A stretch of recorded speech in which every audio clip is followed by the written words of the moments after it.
ध्यान दीजिए question number 22 में क्या लिखा है, पास journal entry in the following for the following transaction. तो जो ट्रांजैक्शन दिए उनकी जनरल एंट्री करना है। जर्नल एंट्री में एक 5 कॉलम का फॉर्मेट बना लिए है, हेडिंग भी लिख दिए जनरल एंट्री। ओनर का नाम पहले ट्रांजैक्शन में भी नहीं है और हेडिंग में भी नहीं है, सिर्फ नाम हेडिंग लिखने की जरूरत नहीं, सिर्फ इतना लिख दो जनरल एंट्री, और फॉर्मेट बना करके डेट में मंथ और ईयर को एक बार लिखेंगे और एक एक एंट्री का एक एक ट्रांजैक्शन का एंट्री बनाएंगे। 1 तारीख को बिजनेस स्टार्टेड विथ कैश के ट्रांजैक्शन में कौन से अकाउंट अफेक्ट हो रहे हैं, जिसके ऊपर रियल का रोल लगाएंगे। बिजनेस स्टार्ट किसने किया होगा, ओनर के लिए कौन सा अकाउंट बनाएंगे, कैपिटल अकाउंट, जिसके ऊपर कौन सा रोल लगाएंगे, debit the receiver credit the. अब अगर बात करें बिजनेस स्टार्ट होता है तो ओनर कौन बनता है, गिवर बनता है, इसलिए कैपिटल अकाउंट को क्या कर देते हैं, क्रेडिट करेंगे। और जब बिजनेस चालू होता है तो पैसा बिजनेस में, और कैश के ऊपर रियल का रोल बोलता ही है, debit what comes in credit what. और बिजनेस में पैसे आ रहे हैं इसीलिए कैश अकाउंट क्या करेंगे, एंट्री बनेगा cash account debited to amounted to rupees 50,000 50,000 रुपये। नरेशन क्या लिखेंगे, being business started with cash.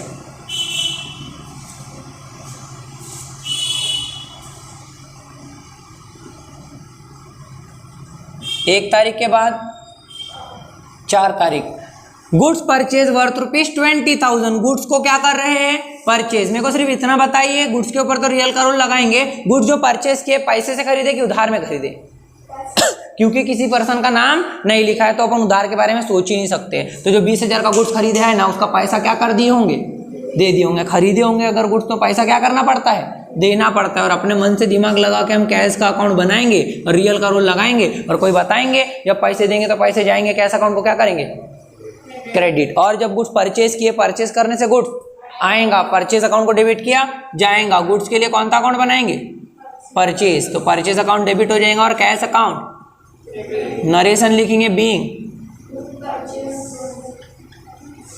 Goods purchased,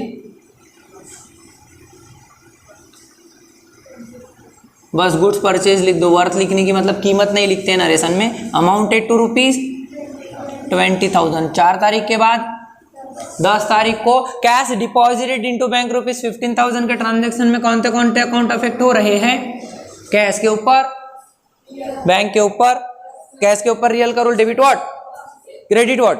जब कैश को डिपॉजिट करेंगे, बैंक में जाके जमा करेंगे तो पैसा हमारे पास से, इसीलिए कैश अकाउंट क्या होगा सर, क्रेडिट। और जो पैसा हम बैंक में जमा कर रहे हैं, बैंक एक पर्सन है, पर्सन का रूल लगाता है बैंक के ऊपर, debit the receiver credit the giver. जब हम बैंक में पैसा डिपॉजिट करते हैं, bank become debit the receiver के रूल के अकॉर्डिंग बैंक अकाउंट को क्या करेंगे sir, bank account debited to cash account amounted to rupees.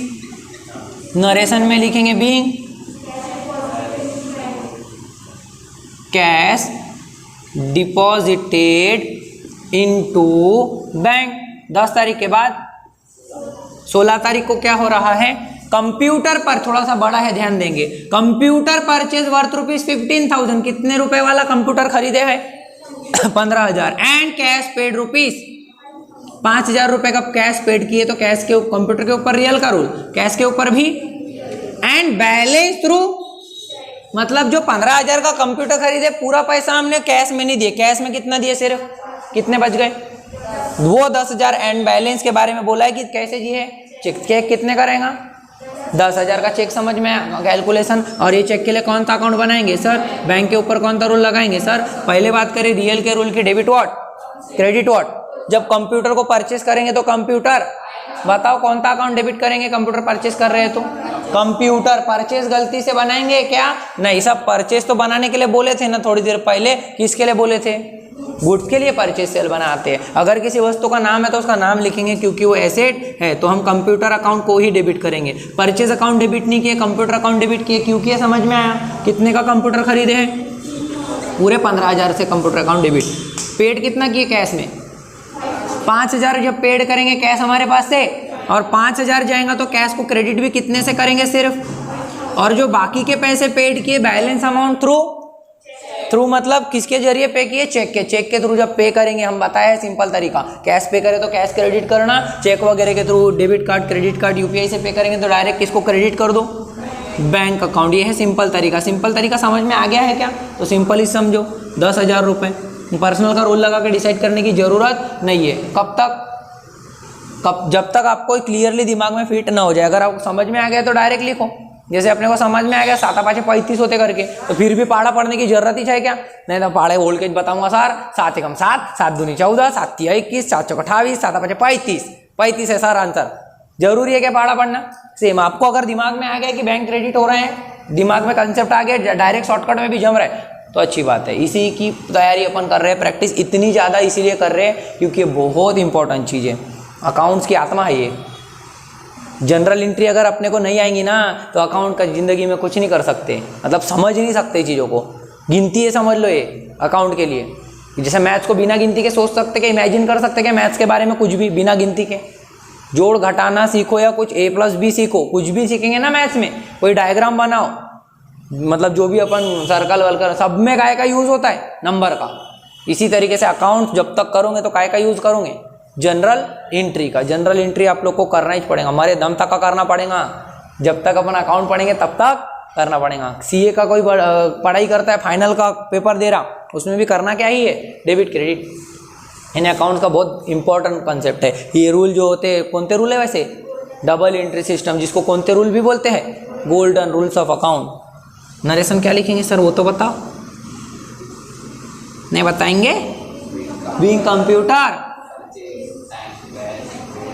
Purchase and वगैरह लिखने की जरूरत नहीं है, अपना इंग्लिश वैसे ही कमजोर है। मतलब लिखना चाहे तो लिख सकते हैं being computer purchase and amount paid in cash and through cheque, ऐसा लिख सकते हैं 16 के बाद।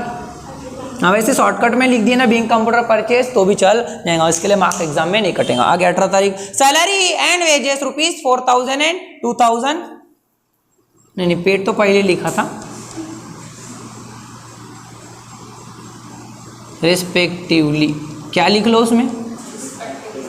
रेस्पेक्टिवली वैसे नहीं भी लिख के आया तो ये ध्यान में रखना, क्या जिस सीक्वेंस में नाम लिखा है ना, पहले सैलरी बाद में वेजेस, तो पहले सैलरी के 4,000 और वेजेस के 2,000।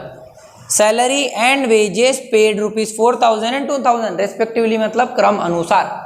तो सैलरी और वेजेस जो पेड कर रहे हैं दोनों के दोनों कौन से आइटम है? नॉमिनल आइटम है। नॉमिनल का रोल बोलता है डेबिट एक्सपेंडिचर क्रेडिट, दोनों को पेड कर रहे हैं, दोनों के दोनों क्या है? एक्सपेंडिचर है, इसलिए दोनों के दोनों को क्या कर देंगे? डेबिट। सर सैलरी भी डेबिट और वेजेस भी डेबिट, हाँ दोनों को क्या कर रहे हैं? पेड कर। पेड कैसे कर रहे हैं बताया क्या? कैश में। चेक बोला क्या? नहीं बोला तो अपने मन से कैश मान लेंगे, कैश मान लेंगे। और पेड करेंगे, पैसा जाएगा, कैश अकाउंट को क्रेडिट किया जाएगा। वेजेस सैलरी 4,000, वेजेस टोटल कितना पैसा जाएगा? नरेशन में क्या लिखेंगे? Being salary and wages paid. 18 तारीख के बाद में 20 तारीख वैसे नया पेज आएगा तो एक बार लिखना चाहिए फिर से कि ईयर और मंथ 2021 जनवरी की 20 तारीख। गुड्स सोल्ड टू अनिल, किसको गुड्स बेचे? अनिल पर्सन है, गुड्स का आइटम रियल है, अनिल के ऊपर पर्सनल का रूल लगाएंगे। वर्थ ₹30,000, जो गुड्स बेचे अनिल को कितने का बेचे? 30,000 का गुड्स बेचे। And part payment received, goods बेचे तो पैसा मिलना चाहिए, मिला लेकिन पूरा नहीं मिला। कितना पैसा मिला?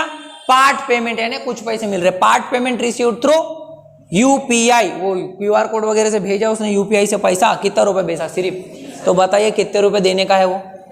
10,000। तो मेरे को सोच के बताओ अनिल का अकाउंट बनाएंगे कि नहीं बनाएंगे? बनाएंगे, पूरे पैसों से नहीं बनाएंगे, जितना वो देने का है 10,000 रुपए से ही उसका अकाउंट बनाएंगे। और बताइए अगर हम उसको बेच दिए है 30,000 का और दिया 20,000 है तो 10,000 क्या करने का है? अभी भी हमको देने का, और वो देने का है मतलब हमारा कौन बन गया? डेटर बनाने के लिए ही उसको डेबिट कर देंगे। कितने से? 10,000। सर अच्छे से बताओ एक बार कि वो रिसीवर कितने से, गिवर कितने से? हम जब गुड्स सोल्ड करेंगे अनिल को तो वो रिसीवर बनेगा नहीं बनेगा? उसको गुड्स बेच दिए तो उसको गुड्स मिल रहा है, वो रिसीवर है। रिसीवर कितने से है? वो 30,000, 30,000। और and part payment received through UPI से हमको पार्ट पेमेंट मिला। दे कौन रहा होगा पैसा? उसको गुड्स बेचे तो वही देगा ना पैसा। वो पैसा हमको क्या कर रहा है? UPI से दे रहा है, वो गिवर भी है। कितने रुपए दिया लेकिन UPI से उसने बेचारे ने? तो दोनों में से रिसीवर और गिवर में से ज्यादा क्या है? वो रिसीवर। कितना ज्यादा है गिवर के मुकाबले? तो हम नेट अगर देखें तो 10,000 से वो रिसीवर ज्यादा है। तो रिसीवर के तौर पे अकाउंट क्या करते हैं? डेबिट द रिसीवर के रूल के अकॉर्डिंग उसका अकाउंट डेबिट करेंगे। सिर्फ कितने से? ये कहाँ से आया? अनिल का अकाउंट 10,000 समझ में आया। हाँ, बात करें हम जब गुड्स सोल्ड करेंगे तो सेल करने से गुड्स जाएगा, करेंगे ना क्रेडिट, सेल अकाउंट को करेंगे क्रेडिट। कितने रुपए से? क्योंकि बेचे तो पूरे 30,000 का गुड्स है ना, हमको बदले में क्या मिला? यूपीआई मिल से पैसा मिला 20,000, और जो 20,000 कैश मिलता तो कैश डेबिट करते थे, यूपीआई से मिला तो किसको डेबिट करेंगे? बैंक डायरेक्ट डेबिट करो तो समझ में आएगा कि पर्सनल के रूल के अकॉर्डिंग बताओ। डायरेक्ट समझा कि बैंक अकाउंट क्यों डेबिट हुआ? क्योंकि यूपीआई या बैंक के थ्रू अपने को पैसे, बैंक के किसी सोर्स से हमको पैसे मिल रहे, कितने रुपए? तो जो पैसा है बैंक अकाउंट डेबिट 20,000 से, जो पैसे हमको देने का है कौन? अनिल। अनिल कितने रुपए का डेटर बन गया? 10,000। वैसे भी रिसीवर ज़्यादा है, गिवर कम है, तो रिसीवर ज़्यादा है, इसलिए रिसीवर के तौर पे डेबिट करेंगे। जितने रुपए ज़्यादा से रिसीवर है उतने से, यानी 10,000 से हम अनिल को क्या करेंगे सर? डेबिट। और डेबिट करने से वो हमारा क्या बन जाएगा? डेटर। तो इस प्रकार 10,000 का अनिल का अकाउंट डेबिट, और पूरे 30,000 से क्या क्रेडिट करेंगे? गुड्स के लिए कौन सा अकाउंट क्रेडिट करेंगे? सेल। पूरा 30,000। नरेशन लिखेंगे being goods sold and part payment received through UPI, ऐसा लिख सकते हैं, या डायरेक्ट शॉर्टकट में बीइंग गुड्स सोल्ड इतना भी लिखे तो चल जाएगा। 24 तारीख को क्या हो रहा है?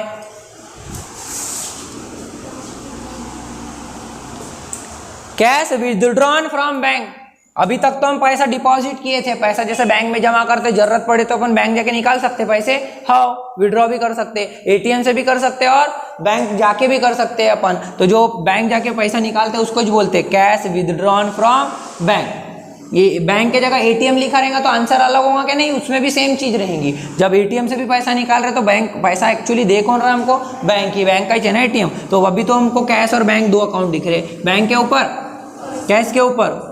सोच के बताओ, जब डिपॉजिट किए थे तब तो हमारे पास से जा रहा था पैसा, जब कैश विड्रॉ करेंगे, बैंक से पैसा निकालेंगे तो पैसा कैश हमारे पास आएगा, इसीलिए कैश अकाउंट को डेबिट किया जाएगा। कैश अकाउंट डेबिट और क्रेडिट किसको करोगे?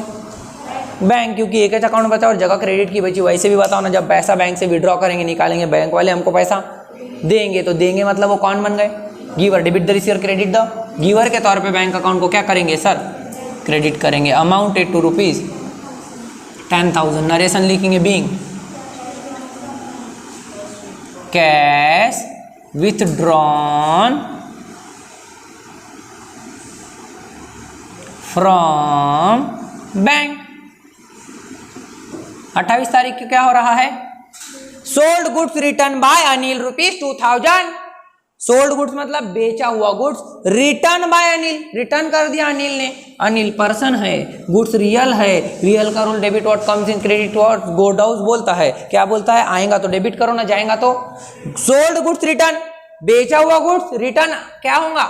आएगा, इसीलिए सेल रिटर्न अकाउंट को डेबिट किया जाएगा। सेल रिटर्न कहाँ से है, समझ में आया किसी को? गुड्स है तो गुड्स के लिए हम कौन सा अकाउंट बनाते हैं? 4 में से कोई एक, purchase, sale, purchase return, sale return. आज क्या है? और सेल रिटर्न से आता कि जाता? सेल करने से जाता, सेल रिटर्न करने से वापस आता, और परचेज करने से प्रोडक्ट आता।